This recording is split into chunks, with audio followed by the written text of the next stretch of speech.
Board එකට ගන්නත් කවුරු හරි ඕන නිසා අපි මෙතනින් ඇතුළට එන ළමෙක්ව ගමු. ඒ කියන්නේ ළමයි අතර කන්ෆියුස් නේ.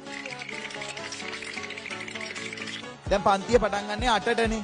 දැන් 8:00 එන ඔතනින් එන ළමෙක්ව ගමු ඈ. හරි. Nice. එවන් බලන්න එක ළමෙක් ඉක්මනට එවන්. ඔන්න එනවා. ඔන්න එනවා. කෙන්නේ නේ සර්. නෑ එවන්න. එළියට වෙලා ඉන්නේ ඒවා කොහෙද? ඒවා වාන මෙහෙවන්න. මං එන්නද එනවද?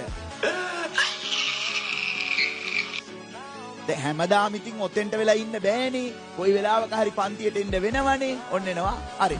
සුදු පුතා එන්න. What? ඔයාට සර්ප්‍රයිස් එකක් තියෙනවා. ඔයා ආපු ගමන් ගන්නවා. ඒකට පළවෙනිට මෙන්න ළමයා ගන්නවා කියලා. බෑග් එකක් අරන් එන්න. අපි බලමු අපේ පන්තියේ ළමයි කොච්චර දක්ෂද කියලා. ඉක්මනට එන්න. ස්ටේජ් එක. ඇයි බැංකොක් ඔයත් එන්න. එහෙම බෑ තුන් දෙනෙක් අන්න හීට මාරු වෙනවා. එන්න. අර සුදු ෂර්ට් එක බිම් බලන් යන්නේ. මේ මහත්තයා එන්න වස්තු. එන්න. අනේ නෑනේ. පොඩි දෙයක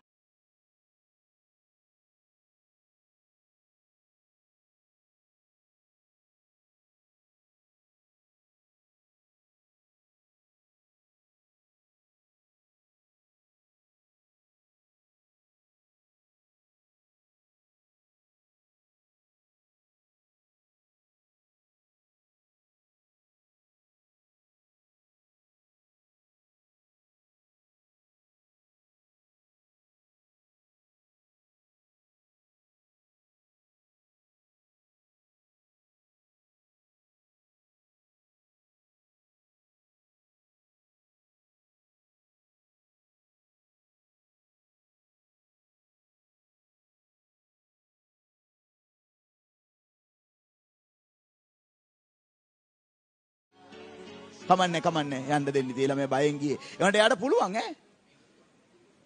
NO2 අනුබද්ධයෙන් ඔයාට NO අනුබද්ධයෙන්. හරි?